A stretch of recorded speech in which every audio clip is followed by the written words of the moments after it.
Assalamualaikum warahmatullahi wabarakatuh. Ia datang dengan keletihan, tapi Allah memberinya kesempatan untuk menolong.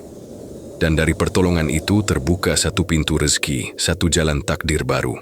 Siapakah lelaki tua yang menyambutnya? Dan pelajaran apa yang akan ia dapat dari rumah yang sederhana, namun penuh hikmah ini? Kisah Nabi Musa menurut Al-Quran episode 5, Rumah Baru, Ujian Baru. Dilanjutkan langsung episode 6, Tawaran Sang Ayah Bijak.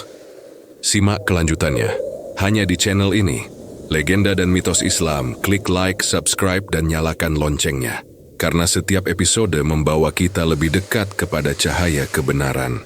Matahari pagi mulai merayap di atas padang pasir, mewarnai cakrawala dengan semburat oranye keemasan.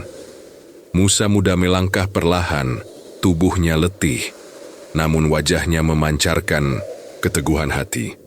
Sudah berhari-hari ia berjalan sejak meninggalkan Mesir.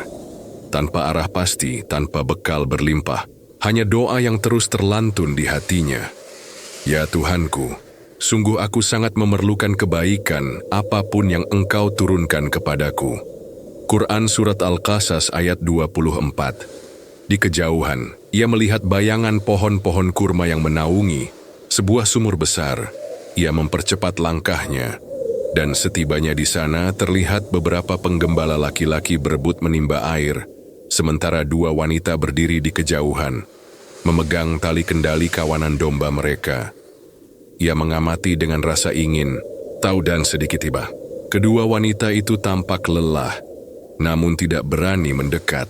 Dengan langkah mantap dan wajah teduh, ia menghampiri mereka. "Apa yang sedang kalian tunggu?" tanyanya dengan suara lembut. Salah satu dari mereka dengan malu-malu menjawab, "Kami tidak bisa mengambil air, kecuali setelah para penggembala laki-laki selesai. Ayah kami sudah sangat tua."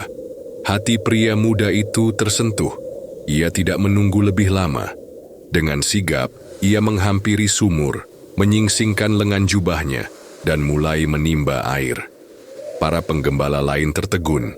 Dalam satu tarikan, ember besar terangkat mengalirkan air segar untuk domba-domba kedua wanita itu. Tak ada kata, tak ada pamrih. Ia hanya melakukannya karena rasa kemanusiaan, dan karena itulah jiwanya dibentuk.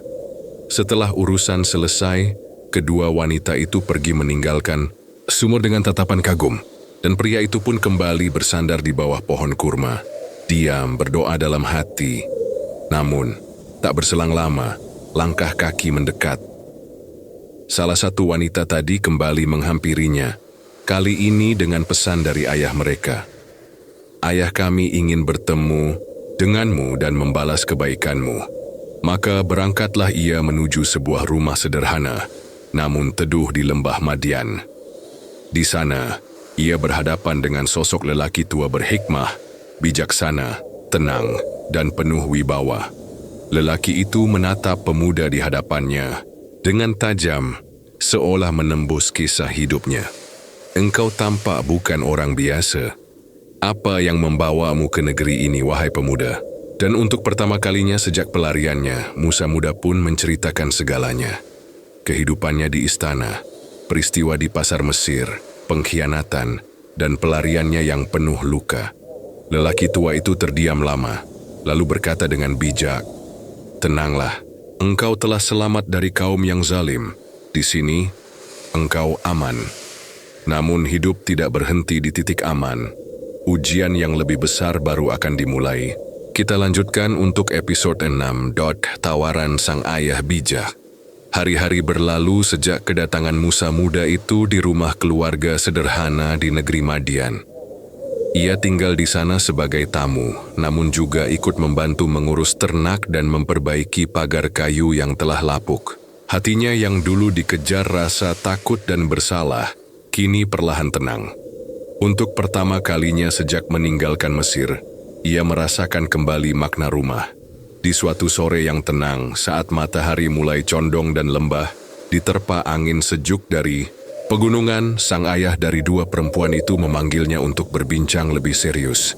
"Wahai pemuda," ucap lelaki tua itu dengan suara bijak dan penuh wibawa. Salah satu dari kedua putriku mengusulkan agar kami mempekerjakanmu, karena engkau kuat dan dapat dipercaya. Musa muda terdiam, tubuhnya menunduk sopan. Tak pernah ia menyangka akan mendapat kepercayaan sebesar ini dari keluarga yang baru dikenalnya. Namun sebelum ia sempat menjawab, sang ayah melanjutkan dengan tawaran yang lebih besar. Aku ingin menikahkanmu dengan salah satu dari kedua putriku. Sebagai syaratnya, engkau tinggal bersamaku dan bekerja untukku selama 8 tahun. Namun jika engkau menyempurnakannya menjadi 10 tahun, itu adalah kebaikan darimu. Aku tidak ingin memberatkanmu. Insya Allah, engkau akan mendapatiku termasuk orang-orang yang saleh. Hening sejenak, angin berhembus perlahan, menerbangkan ujung jubah Nabi Musa muda. Ia memandangi lelaki tua itu, melihat ketulusan yang terpancar dari matanya. Tawaran itu bukan sekadar pernikahan, bukan sekadar pekerjaan. Ini adalah pintu yang dibukakan Allah baginya. Sebuah pengganti dari semua yang telah hilang darinya di Mesir, keluarga, tempat bernaung, dan kehormatan. Dengan suara mantap dan penuh, Tuyadab ia menjawab, "Itulah antara aku dan engkau. Aku akan memenuhi salah satu dari 2 jangka waktu itu. Dan aku tidak akan ingkar janji. Allah menjadi saksi atas perjanjian ini." Dan sejak hari itu, lembaran baru pun dimulai. Hari-hari berlalu dengan kesederhanaan dan kerja keras. Ia menggembala ternak, memperbaiki bangunan dan menimba air dari sumur setiap pagi. Gadis yang kelak menjadi istrinya memperhatikannya dari kejauhan dengan rasa hormat dan kekaguman. Tak pernah sekalipun pemuda itu meninggikan suara atau menunjukkan kesombongan. Padahal ia pernah tinggal di istana, kini ia menemukan kehormatan dalam kesederhanaan dan cinta yang tumbuh dalam ketulusan. Namun waktu terus berjalan. 8 tahun berlalu, lalu 9, dan akhirnya genap 10. Dalam dekade itu, bukan hanya tubuhnya yang menjadi kuat, tetapi jiwanya. Kesabaran, tanggung jawab, dan iman tumbuh menjadi akar yang dalam dirinya. Dan pada tahun ke-10 itu, langit malam tampak berbeda. Bintang-bintang seperti berbicara, seolah menyampaikan bahwa waktunya telah tiba. Waktunya berpindah dari rumah Madian menuju misi yang jauh lebih besar. Dari serang pelarian, kini ia menjadi seorang suami, seorang penggembala, dan seorang manusia yang utuh. 10 tahun bukan waktu yang singkat, tapi waktu itulah yang membentuknya, menguatkan jiwanya, menyiapkannya untuk sebuah misi yang lebih besar. Di balik tenangnya lembah Madian, sebuah panggilan dari langit akan segera datang. Siapakah ia sebenarnya? Dan apa yang telah ditakdirkan untuknya?